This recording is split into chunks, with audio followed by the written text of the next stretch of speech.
Kia ora and welcome back to our series. We're here in Porongia in the Waikato region where we've just completed the Pirongia Traverse.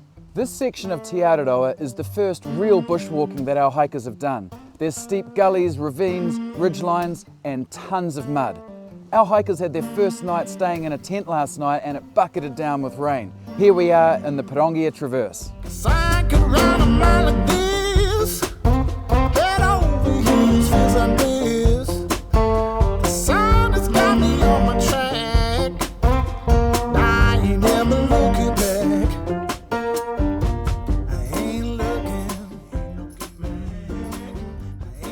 The Mt Pirongia Traverse section of Te Araroa is a 16.2 kilometre trek up and over this ancient volcano, southwest of Hamilton and only 2 short hours from Tamaki Makaurau, Auckland.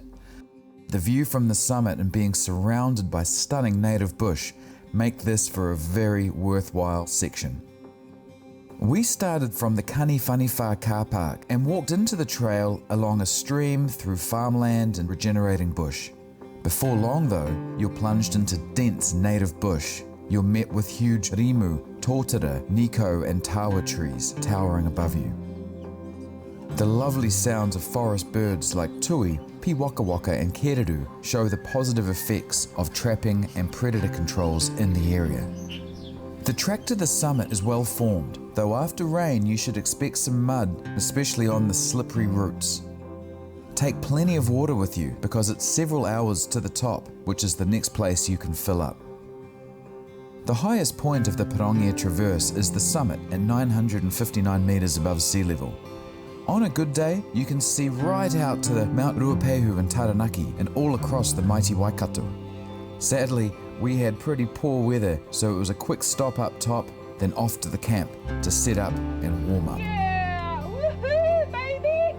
Once at camp, you've got the option of tenting or staying in the Paotea hut. Both require pre-booking, so to avoid disappointment, make sure you go to the Department of Conservation website and book your spot. Keep in mind that weekends are always busiest. As our group is simulating walking the whole Te Araroa, we chose to tent. After setting up our camp, we enjoyed a warming feed of backcountry cuisine for dinner before hitting the sack.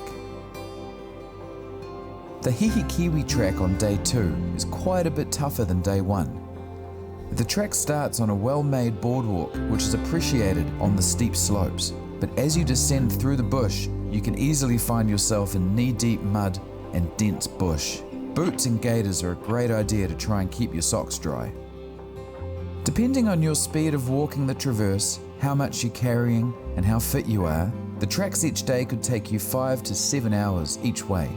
This is a very enjoyable section of Te Araroa and one you can easily do in a weekend if you've got to get out and try sections of the trail instead of the whole thing.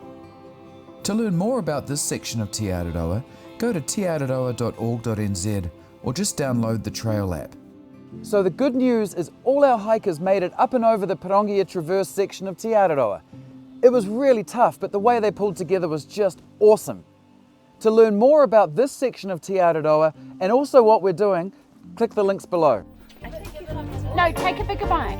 You have to release, like, I like spice so. No, but I'll do it in sauce. I like it though. It's a bit leafy.